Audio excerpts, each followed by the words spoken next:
Bienvenue à tous, c'est Slaylol, et pour ce premier épisode de Smite Spotlight, je vais vous présenter Zeus. Zeus vient de la mythologie grecque. Ses attaques sont de type distance et il fait partie de la catégorie des mages, grâce à son potentiel à faire énormément de dégâts magiques en peu de temps. Son passif, Overcharge, permet à ses attaques basiques d'ajouter une charge à l'unité ennemie touchée, jusqu'à 3 charges maximum.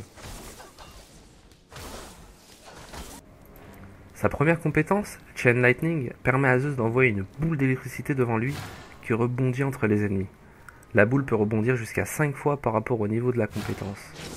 Cela applique une charge aux ennemis qui sont touchés. Sa deuxième compétence, Aegis Shield, permet à Zeus de canaliser sa puissance électrique pour former un bouclier autour de lui. Ce bouclier lui augmente sa défense magique et physique de 85 au maximum, augmentant sa vitesse de déplacement de 20% et lui donnant une immunité au ralentissement pendant la durée du bouclier. Les attaques basiques ennemies touchant Zeus pendant l'activation du bouclier renverra 10% des dégâts infligés à l'attaquant en tant que dégâts magiques. Le renvoi de dégâts applique une charge à l'ennemi. Le bouclier dure 15 secondes. Sa troisième compétence, Detonate Charge, lui permet de faire exploser les ennemis atteints par une charge. Les dégâts sont multipliés par 1, 2,5 ou 4 par rapport au niveau de la compétence, et dépendant du nombre de charges sur l'ennemi. Rien ne se passe si l'ennemi n'a aucune charge sur lui. Sa compétence ultime, Lightning Storm, permet à Zeus de faire abattre un orage sur la zone ciblée, faisant des dégâts toutes les 1 seconde pendant 5 secondes et appliquant une charge à tous les ennemis touchés.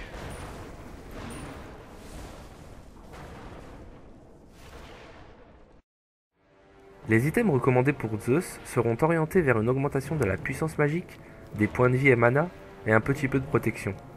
On commence avec bien sûr la potion de vie très utile pour rester en lane le plus longtemps possible.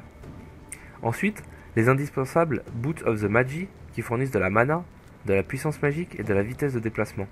Il est conseillé de faire assez rapidement Hide of the Nemean Lion qui procure de la protection physique et a une très bonne synergie avec Aegis Shield. En effet, le passif de cet item permet le renvoi de 25% des dégâts reçus par des attaques basiques ennemies, et procure donc une survivabilité conséquente.